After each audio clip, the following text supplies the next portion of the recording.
মালাইকারি অনেকে অনেক রকমভাবে বানায়। আজ আমি এই পদ্ধতিতে চিংড়ি মাছটা বানিয়েছি।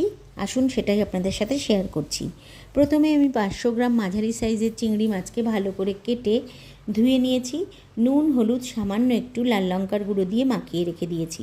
একটা নারকেলকে কুড়িয়ে অল্প জল দিয়ে মিক্সিতে মিহি করে বেটে নিয়ে একটা ছাঁকনি দিয়ে নারকেলের দুধটাকে বার করে রেখে দিয়েছি।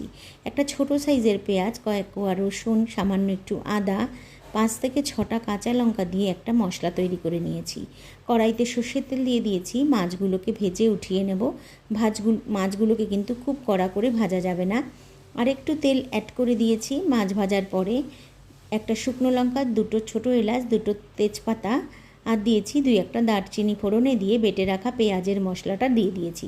কিছুক্ষণ কষিয়ে নেওয়ার পরে হলুদ দিয়ে দিয়েছি, লঙ্কার গুঁড়ো আর দিয়েছি 1 চামচ জিরে বাটা, 1/2 চামচ ধনে গুঁড়ো দিয়ে আবারও কিছুক্ষণ কষিয়ে নিয়ে 1 চামচ দই, 1/2 চামচ চিনি ফেটিয়ে দিয়ে মশলার মধ্যে দিয়ে কিছুক্ষণ কষিয়ে নিয়ে নারকেলের দুধটা দিয়ে দিয়েছি আর সঙ্গে চিংড়ি মাছটা দিয়ে পরিমাণ মতো নুন, কয়েকটা কাঁচা লঙ্কা চিড়ে দিয়ে কিছুক্ষণ ঝোলটা ফুটিয়ে নিয়ে ওপর থেকে গরম মশলা ছড়িয়ে দিয়ে নামিয়ে নিয়েছি গরম গরম চিংড়ির মালাইকারি।